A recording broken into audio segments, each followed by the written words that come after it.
Start करता हूं मैं। टाइप ऑफ मैट्रिक्स में हमने पढ़ा था बेसिकली दो स्ट्रक्चर थे हमारे पास। एक था रेक्टेंगुलर मैट्रिक्स। रेक्टेंगुलर मैट्रिक्स कुछ भी ऐसे मैट्रिक्स हो सकती है जिसमें एक दो कुछ ऐसे एंट्रीज हो, नंबर ऑफ रोज और नंबर ऑफ कॉलम्स आपस में इक्वल ना हो सकता है वो थोड़ी वर्टिकल स्ट्रेच हुई हो चाहे हॉरिजॉन्टल स्ट्रेच हुई हो, तो इस टाइप को हम रेक्टेंगुलर मैट्रिक्स कहते हैं। फिर अगर रोज और कॉलम इक्वल हो जाएं तो हमारे पास स्क्वायर मैट्रिक्स आ जाती थी। ठीक, बेसिक दो टाइप्स में डिवाइड कर दी। अब आपने जो पढ़ी थी वो रेक्टेंगुलर मैट्रिक्स की सब टाइप्स थी। अगर रेक्टेंगुलर मैट्रिक्स में सिर्फ और सिर्फ एक ही कॉलम बने, नंबर ऑफ रोज कितनी भी हो सकती है, कॉलम एक हो तो उसे हम कॉलम मैट्रिक्स कह रहे हैं। फिर अगर सिर्फ एक रो बने फिर वो बन जाएगी रो मैट्रिक्स। अब स्क्वायर में आगे तीन टाइप्स पढ़ी हैं हमने। स्क्वायर में तीनों टाइप्स ना ऑलमोस्ट सेम सी हैं, माइनर चेंजेस हैं, ध्यान देना।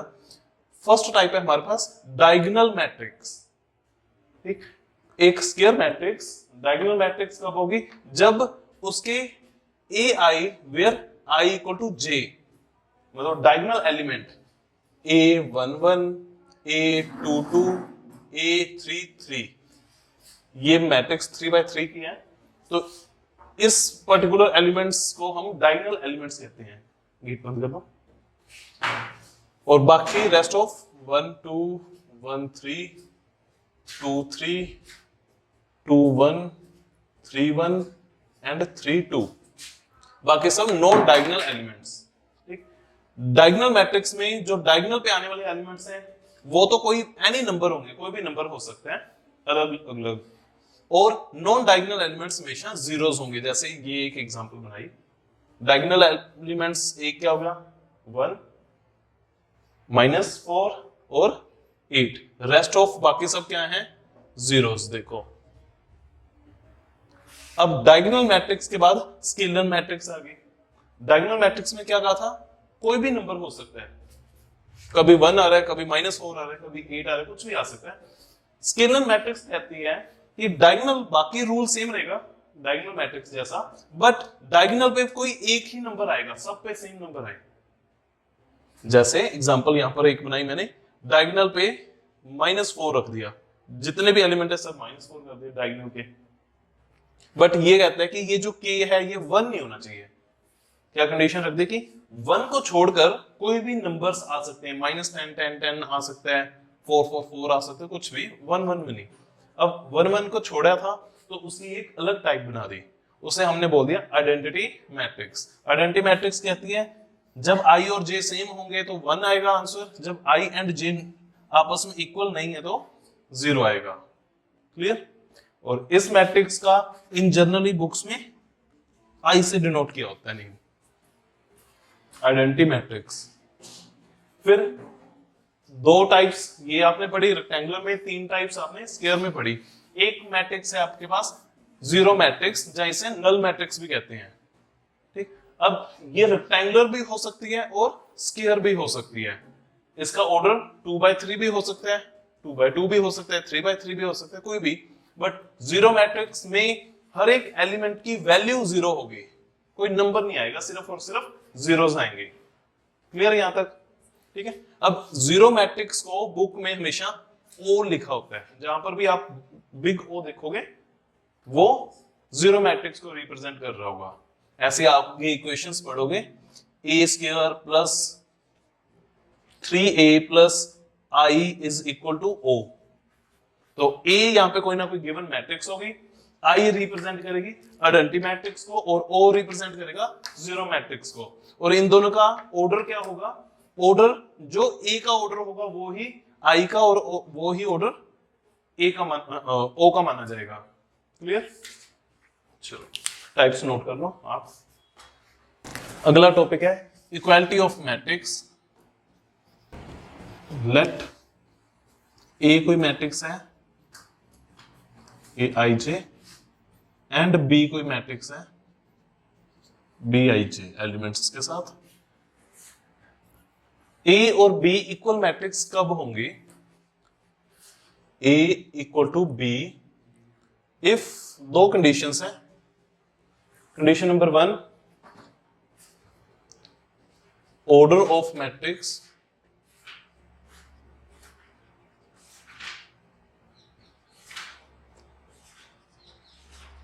are equal। एक तो दोनों मैट्रिक्स का ऑर्डर इक्वल होना चाहिए। क्या सिर्फ ऑर्डर इक्वल होने पे इक्वल हो जाएंगे मैट्रिक्स? नहीं। 1 1 1 1 क्या ऑर्डर की मैट्रिक्स है? 1 0 1 1 2 into 2। दोनों का ऑर्डर इक्वल है बट इक्वल मैट्रिक्स तो नहीं है। क्या किस वैल्यू में डिफरेंस है ना? A12 A12 की वैल्यू अलग आ रही है। तो मुझे क्या करना होगा, अब एक और रूल रखना होगा। Second condition,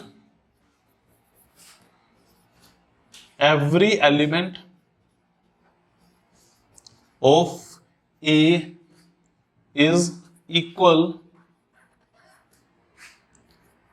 to corresponding element of B। A के हर एक कोरस्पॉन्डिंग एलिमेंट को B के कोरस्पॉन्डिंग एलिमेंट के इक्वल होना होगा। अब कोरस्पॉन्डिंग का मतलब है अगर कोरस्पॉन्डिंग ना लगा हो तो ये दोनों मैट्रिक्स भी इक्वल हो जाती अगर कोरस्पॉन्डिंग वर्ड ना यूज करो, क्योंकि यहां पर 0 और 0 प्लेस अलग है। जो प्लेस पे ए में एलिमेंट पड़ा है उसी प्लेस पे बी में भी एलिमेंट होना चाहिए, मतलब एग्जैक्टली सेम होनी चाहिए ए और बी, तो हम उन दो मैट्रिक्स को इक्वल मैट्रिक्स बोलेंगे। ठीक है। अब इसमें क्वेश्चन कैसा होते हैं? Simple question, let x plus y 22 and 13 is equal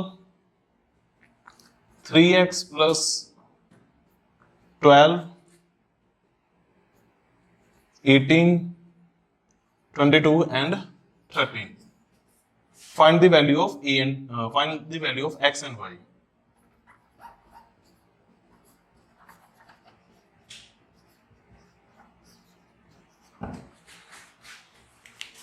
दो मैट्रिक्स हैं, इक्वल रखा है, दैट मीन इक्वल मैट्रिक्स हैं।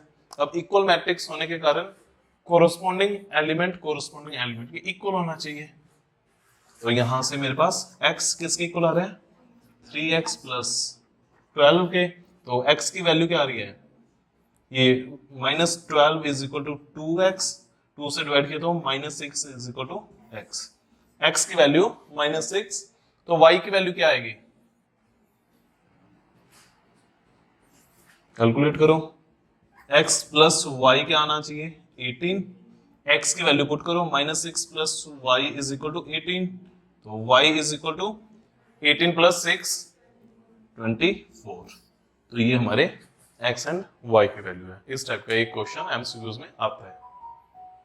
क्लियर? Equal matrix. चलो अब एक बार एक्सरसाइज स्टार्ट करते हैं। 3.1 आपने पहले 5 क्वेश्चंस कर लिए थे, ये नोट कर लो। Question number 7 3.1 exercise, A B C and D की वैल्यू फाइंड करनी है। गिवन है हमें a माइनस बी, 2a प्लस सी, 2b minus a and 3c plus d, ठीक है, इज इक्वल -1 5 0 एंड 13। चलो फाइंड करो ए बी सी डी की value. a minus b is -1, 2a minus b is equal to 0। पहले ये दो इक्वेशंस को सोल्व कर लो, ए और बी मिल जाएगा। a11 एलिमेंट और a21 एलिमेंट। यहां से अगर a की वैल्यू निकालो, b -1 आ रही है, इस वैल्यू को सेकंड इक्वेशन में पुट कर देते हैं। 2 time b -1 minus b is equal to 0, 2b minus 2 minus b is equal to 0, b minus 2 equal to 0 and b equal to 2. b 2 आ रहा है तो वापस पुट कर दो a की value, a is equal to 2 minus 1, ये आ गया 1, a1 और b2 आ गया। अब एलिमेंट a12 और एलिमेंट a22 की इक्वेशन यूज करते हैं, ये आएगा 2a plus c is equal to 5, a की वैल्यू 1, सो ये हो जाएगा 2 plus c is equal to 5, 2 उधर माइनस हो जाएगा, आंसर आया 3। और last equation 3c plus d is equal to 13, c की वैल्यू 3 पुट करो, 3 into 3 9, तो ये बन गया 9 plus d is equal to 13, 9 उधर माइनस हो जाएगा तो d 4, तो a की value 1, b 2, c 3 and d 4, ये हमारे आंसर हो जाएंगे। क्लियर? चलो एक क्वेश्चन और देता हूं। एक्सरसाइज का 9th क्वेश्चन है, 3x plus 7, 5, y plus 1 and 2 minus 3x is equal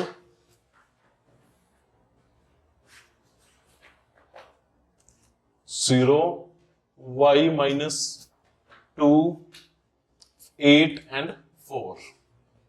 Find x and y.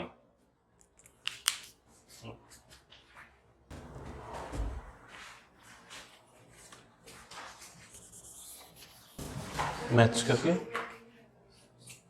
x का देख लेते हैं।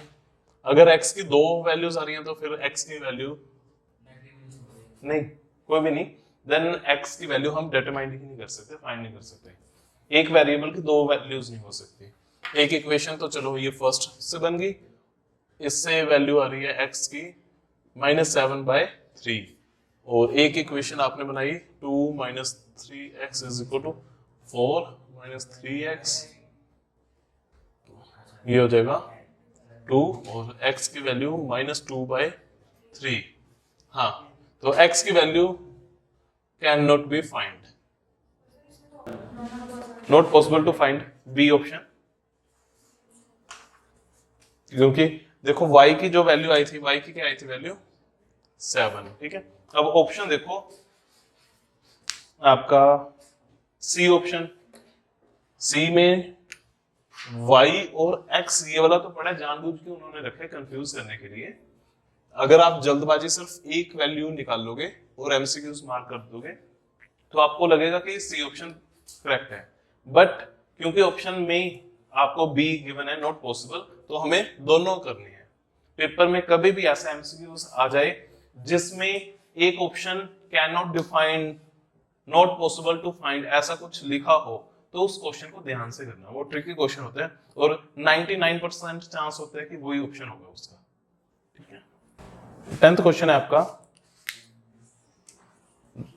The number of all possible matrix of 3x3 with each element 0 और 1। 3x3 की मैट्रिक्स बनानी है, उसका एलिमेंट जहां तो 0 हो सकता है जहां फिर 1 हो सकता है। कितनी मैट्रिक्स बनाई जा सकती हैं? ये देखो, वो कहना चाहती हैं 1 2 3 4 5 6 7 8 9, ये 3x3 की मैट्रिक्स है जिसमें 9 एलिमेंट्स आने थे, है ना। अब इन सब के पास जहां तो ये 0 हो सकते हैं जहां फिर 1 हो सकते हैं, तो हर एक एलिमेंट के पास कितनी चॉइस है? फर्स्ट एलिमेंट के पास कितनी चॉइस है? 2, या तो 0 या फिर 1।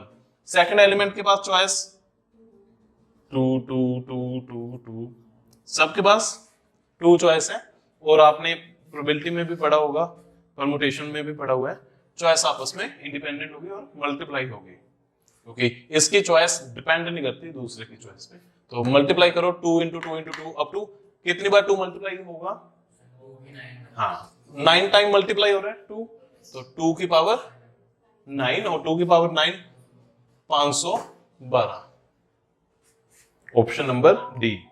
तो इसका करेक्ट आंसर डी है। क्लियर? अब इसकी जगह कुछ और आ जाता, नंबर 3 चॉइस आ जाती, तो क्या करते हैं, तो 3 की पावर 9 हो जाता। Number of choice raise to power number of elements, कितने एलिमेंट्स उस मैट्रिक्स में। क्लियर? नेक्स्ट टॉपिक स्टार्ट करते हैं, ऑपरेशन ऑफ मैट्रिक्स। ऑपरेशंस में आपने 3 बेसिक ऑपरेशंस पढ़ने हैं। एक तो एडिशन, मल्टीप्लिकेशन में 2 टाइप्स की मल्टीप्लिकेशन पढ़ोगे, एक है आपकी स्केलर मल्टीप्लिकेशन और एक मैट्रिक्स मल्टीप्लिकेशन। ठीक है, सबसे पहले एडिशन की बात करते हैं। 2 मैट्रिक्स की एडिशन कब पॉसिबल है, अगर दोनों मैट्रिक्स का ऑर्डर सेम है तो ही वो ऐड की जा सकती है। ठीक है, सो लेट 2 मैं मैट्रिक्स लिखता हूं सेम ऑर्डर की। ए मैट्रिक्स लिखी 1 -2 4 3 एंड बी मैट्रिक्स मैंने लिखी -2 5 11 17, कुछ भी रैंडमली लिखा। अब पहले बात, ए और बी का ऑर्डर 2/2, दोनों का ऑर्डर सेम है, तो ए प्लस बी का आंसर क्या आएगा फिर। हाँ जी, जैसे हमने इक्वल मैट्रिक्स में पढ़ा था कि ऑर्डर सेम हो एंड इक्वल एलिमेंट होना चाहिए, कोरस्पॉन्डिंग टू ए का एलिमेंट कोरस्पॉन्डिंग टू बी के एलिमेंट के इक्वल हो। इसमें कोरस्पॉन्डिंग एलिमेंट्स ऐड या सब्ट्रैक्ट होंगे। कोरस्पॉन्डिंग एलिमेंट मतलब इसका फर्स्ट एलिमेंट इधर से फर्स्ट एलिमेंट के साथ, तो इसका फर्स्ट एलिमेंट 1 प्लस इसका फर्स्ट एलिमेंट -2, फिर इसका सेकंड एलिमेंट -2 प्लस इसका second element, third element, fourth element. क्या आंसर आएगा, -1 3 15 20। ठीक है, अब मैट्रिक्स जितने मर्जी बड़ी या छोटी हो, 3/3 हो 2/3 हो, स्क्वायर होना भी जरूरी नहीं, चाहे वो रेक्टेंगुलर मैट्रिक्स हो तो भी ऐड हो जाएंगी। ठीक है, बस ऑर्डर सेम होना चाहिए। चलो, आई मैट्रिक्स याद है, अभी अभी आपने स्टार्टिंग में पढ़ी, आइडेंटिटी मैट्रिक्स, ये ए और ये बी। ठीक है, मुझे आप आंसर करोगे ए प्लस बी माइनस आई, किसके इक्वल आएगा, ए प्लस बी माइनस आई। आंसर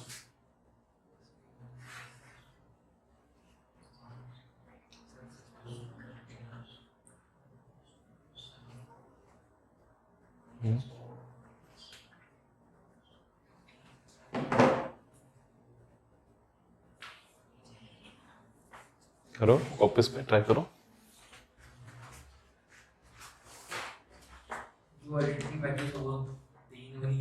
नहीं, आइडेंटिटी मैट्रिक्स किसी भी ऑर्डर के हो सकते हैं, स्क्वायर होती है वो, 2/2 1/1 3/3 2/2। अच्छा, 2/2 की सिंपल डायगोनल पे 1 1 रखो, 1 0 0 1, ये 2/2 हो गया।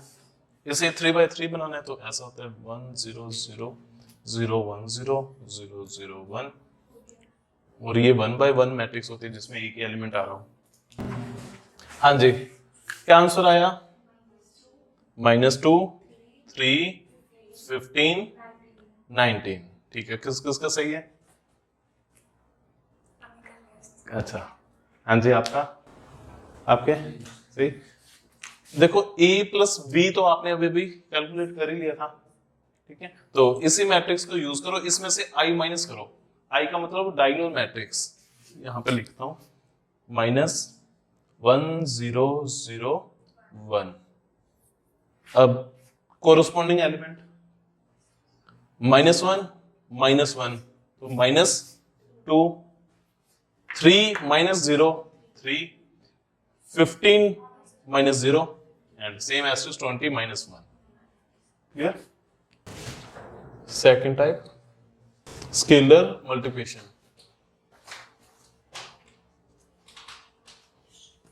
स्केलर का मतलब क्या होता है?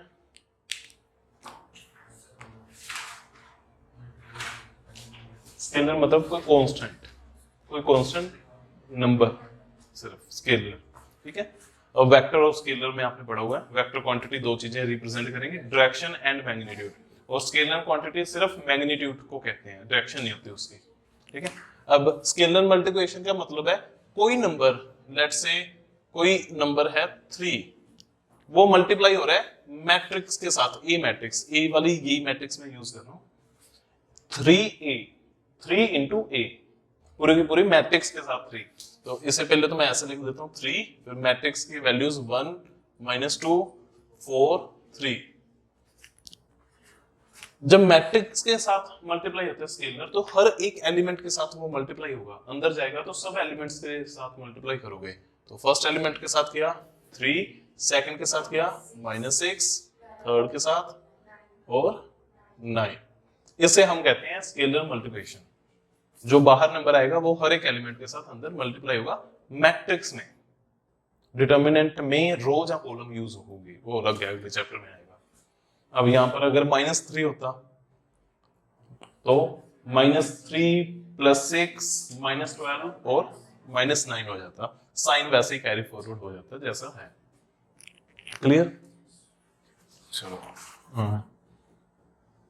ए ये मैट्रिक्स है, बी तो गिवन थी आपको, सी मैट्रिक्स है आपकी x y z w, ये सी मैट्रिक्स है x y z w, और आपने फाइंड करनी है value if 3a - 2c is equal 5i। चलो अब फाइंड करो आप x y z and w। A matrix ये रही, सी मैट्रिक्स मैंने लिख दी, और आई मैट्रिक्स आपको पता है आइडेंटिटी मैट्रिक्स यूज करनी है।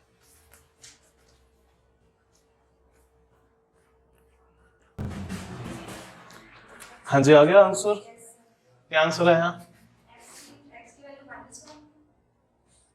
-1 -3 1 2। हाँ जी, मैच हो रहा है सबका। किसकी? Z की 6 आ रही है। चलो Z कैलकुलेट करते हैं। आपने 3 मल्टीप्लाई करना था, ये बन जाएगा 12 - 2Z इज इक्वल टू 0। अच्छा, बस फिर ये हाँ उधर जाएगा, 6 आएगा, बिल्कुल ठीक है। 12 is equal to 2Z and W, ठीक है, W मैच कर रहा है सबका। हाँ, Z की वैल्यू 6 एंड W की वैल्यू 2। अच्छा, अब करते हैं बस आज का आखिरी टॉपिक, कल मल्टीप्लिकेशन स्टार्ट करेंगे। प्रॉपर्टी ऑफ एडिशन, एडिशन की प्रॉपर्टीज की बात करते हैं। ये आपने छोटी क्लासेस से पढ़ते आए हो। फर्स्ट प्रॉपर्टी और लॉ है हमारा कम्यूटेटिव लॉ।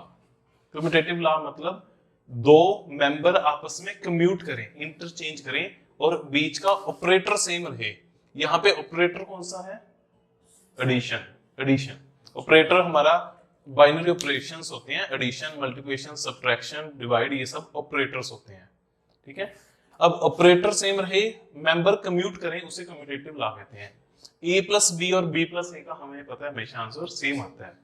मल्टीप्लाई में भी होल्ड करते होते हैं, मैट्रिक्स मल्टीप्लिकेशन में नहीं होल्ड करेंगे, जनरल मल्टीप्लिकेशन में होल्ड करेंगे। आगे पढ़ेंगे मैट्रिक्स मल्टीप्लिकेशन में कम्यूटेटिव लॉ क्यों नहीं होल्ड करता, ठीक। फिर हमारे पास सेकंड प्रॉपर्टी है एसोसिएटिव लॉ। एसोसिएटिव लॉ कहता है कि कोई 3 मेंबर्स आपने कंसीडर किए, ए, बी और सी। आपने चाहे पहले 2 मेंबर्स को कम्यूट किया, a + b, जो आंसर आया उसे c के साथ कम्यूट करो, और आप लास्ट 2 मेंबर को पहले कैलकुलेट कर लो, b + c, फिर a के साथ करो, आंसर सेम रहेगा अंडर एडिशन। फिर आइडेंटिटी की बात करते हैं। आइडेंटिटी एलिमेंट वो एलिमेंट जिसे ऑपरेट करने के बाद कोई भी चेंजेस ना हो, ठीक है। अब a में मैं क्या ऐड करूं कि आंसर मेरा a आए?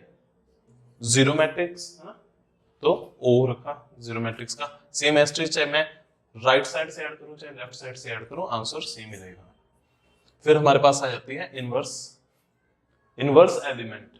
इनवर्स एलिमेंट एक ऐसा एलिमेंट जो ए के साथ कम्यूट हो और आंसर आइडेंटिटी कर दे। ए के साथ मैं क्या प्लस करूं कि मेरा आंसर आइडेंटिटी आ जाए। आइडेंटिटी क्या थी? 0। तो ए में मैं क्या प्लस करूं? 0 आ जाए। ए में -a प्लस कर दूं, हाँ 0 बन जाएगा वो। हाँ जी, एडिटिव आइडेंटिटी। तो ये मेरी इनवर्स होगा, इनवर्स, और ये मेरी आइडेंटिटी है, आइडेंटिटी एलिमेंट अंडर एडिशन और इनवर्स एलिमेंट अंडर एडिशन। ए में -a प्लस करोगे अपने आप सब कुछ कैंसिल आउट हो जाएगा। फॉर एग्जांपल 6 2 -4 5, इसमें मैं क्या प्लस करूं? इसके ऑपोजिट साइन वाला प्लस कर दूं, -6 -2 4 एंड -5। अब आंसर क्या आएगा? 6 -6 0, 2 -2 0, -4 +4 0, 5 -5 0। तो overall null matrix, zero matrix, यही आइडेंटिटी थी हमारी। तो इसे मैं बोलूंगा इनवर्स एलिमेंट किसका? इस वाली मैट्रिक्स का। ये इनवर्स मैट्रिक्स, इनवर्स एलिमेंट है इस मैट्रिक्स का अंडर एडिशन। ठीक है, अब ये प्रॉपर्टीज आगे चल के अंडर मल्टीप्लिकेशन भी देखेंगे कि कौन कौन सी प्रॉपर्टीज होल्ड होती हैं, कौन सी नहीं।